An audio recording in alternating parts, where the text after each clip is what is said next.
Thank you, Mr. President. Mr. President, on the day I was sworn in as a United States Senator, I took an oath to protect and defend the Constitution. Just last month, at the beginning of the impeachment trial, I took a second oath to do fair and impartial justice, according to the same Constitution I swore to protect. As I took the oath and throughout the impeachment trial, I couldn't help but think of my father. As many of you know, I lost my dad over the holiday recess. While so many were arguing over whether or not the Speaker of the House should send articles of impeachment to the Senate, I was struggling with watching him slip away, while only occasionally trying to weigh in with my voice to be heard about the need for witnesses in the upcoming impeachment trial. My dad was a great man, a loving husband, father, grandfather, and great-grandfather, who did his best to instill in me the values of right and wrong as I grew up in Fairfield, Alabama. He was also a fierce patriot who loved this country. Although fortunately he was never called on to do so, I firmly believe he would have placed his country even above his family because he knew and understood fully what America and the freedoms and liberties that come with her mean to everyone in this great country and significantly to people around the world. I know he would have put his country before any allegiance to any political party or even to any president. He was on the younger side of that greatest generation who joined the Navy at age 17 to serve our great military. That service and love of country shaped him into the man of principle that he was, instilling in me those same principles. And think of him, his patriotism, his principles, and how he raised me. I am reminded of Robert Kennedy's words that were mentioned in this trial. Few men are willing to brave the disapproval of their fellows, the censure of their colleagues, the wrath of their society. Moral courage is a rarer commodity than bravery in battle or great intelligence. Yet it is the one essential, vital quality for those who seek to change a world that yields most painfully to change. Candidly, to my colleagues on both sides of the aisle, I fear that moral courage, country before party, is a rare commodity these days. We can write about it and talk about it in speeches and in the media, but it is harder to put into action when political careers may be on the line.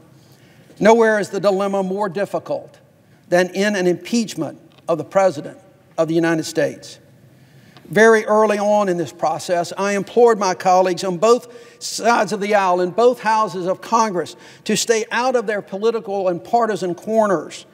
Many did, but so many did not. Even the media continually view this entire process through partisan political eyes and how it may or may not affect an election. That is unfortunate. The country deserves better, and we must find a way to move beyond such partisan divides. The solemn oaths that I have taken have been my guides during what has been a difficult time for the country, my state, and for me personally. I did not run for the Senate hoping to participate in the impeachment trial of a duly elected president, but I cannot and will not shrink from my duty to defend the Constitution and to do impartial justice. In keeping with my oath as senator and my oath to do impartial justice, I resolved that throughout this process I would keep an open mind, to consider the evidence without regard to political affiliation, and to hear all of the evidence before making a final decision on either charge against the President.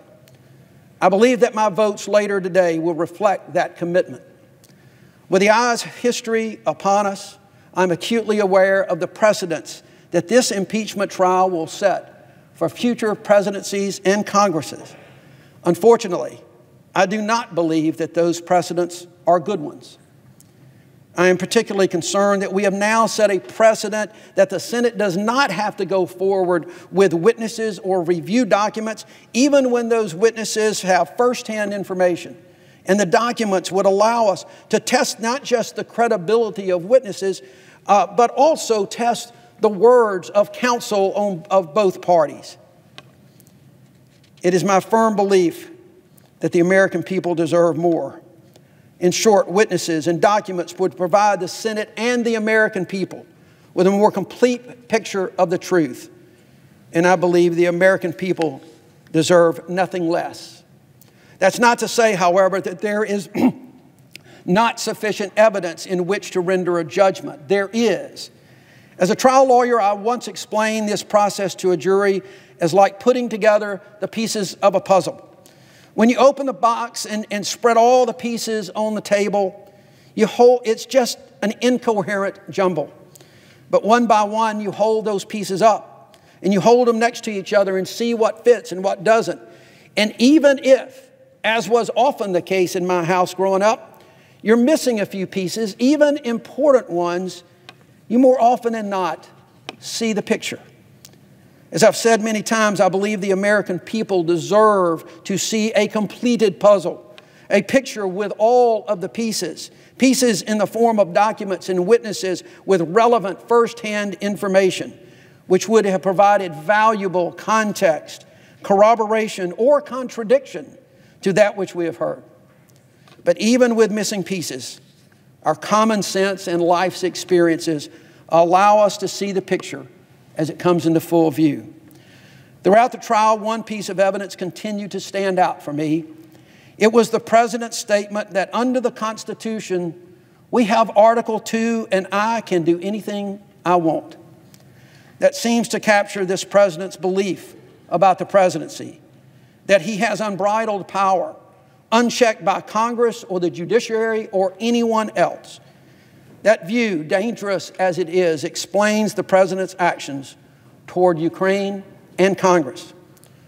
The sum of what we've seen and heard is, unfortunately, a picture of a president who has abused the great power of his office for personal gain. A picture of a president who has placed his personal interest well above the interest of the nation, and in so doing, threatened our national security, the security of our European allies, and the security of Ukraine. The evidence clearly proves that the president used the weight of his office and the weight of the United States government to seek to coerce a foreign government to interfere in our election for his personal political benefit. His actions were more than simply inappropriate. They were an abuse of power.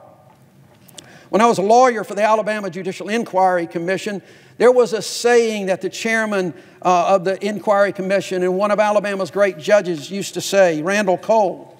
Judge Cole used to say about judges who strayed from the canons of ethics that the judge left his post. Sadly, President Trump left his post with regard to the withholding of military aid to Ukraine and a White House visit for the new Ukrainian president. And in so doing, he took the great powers of the office of the President of the United States with him. Impeachment is the only check on such presidential wrongdoing. The second article of impeachment, obstruction of Congress, gave me more pause. I've struggled to understand the House's strategy and their failure to fully pursue documents and witnesses, and wished that they had done more. However, after careful consideration of the evidence developed in the hearings, the public disclosures, the legal precedents in the trial, I believe that the President deliberately and unconstitutionally obstructed Congress by refusing to cooperate with the investigation in any way. While I am sensitive to protecting the privileges and immunities afforded to the President and his advisors, I believe it's critical to our constitutional structure that we also protect the authorities of the Congress of the United States. Here, it was clear from the outset that the President had no intention whatsoever of accommodating Congress when he blocked both witnesses and documents from being produced.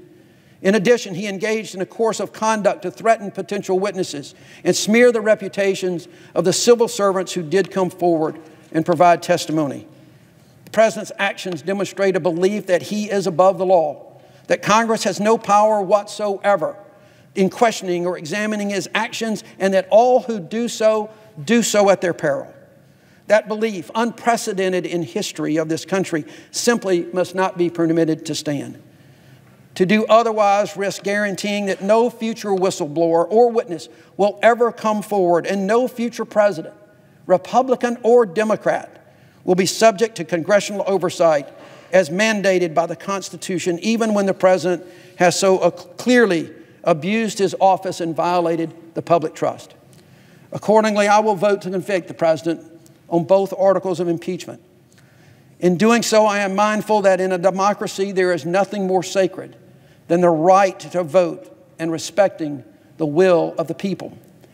But I'm also mindful that when our founders wrote the Constitution, they envisioned a time, or at least a possibility, that our democracy would be more damaged if we failed to impeach and remove a president. Such is the moment in history that we face today. The gravity of this moment, the seriousness of the charges, and the implication for future presidencies and Congresses all contributed to the difficulty with which I have arrived at my decision.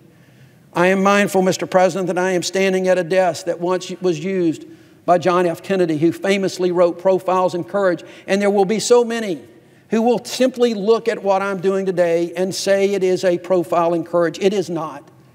It is simply a matter of right and wrong. Doing right is not a courageous act. It is simply following your oath. Mr. President, this has been a divisive time for our country, but I think it has nonetheless been an important constitutional process for us to follow. As this chapter of history draws to a close, one thing is clear to me. As I've said before, our country deserves better than this. They deserve better from the President. They deserve better from the Congress. We must find a way to come together, to set aside partisan differences, and to focus on what we have in common as Americans. While so much is going on in our favor these days, we still face great challenges, both domestically and internationally.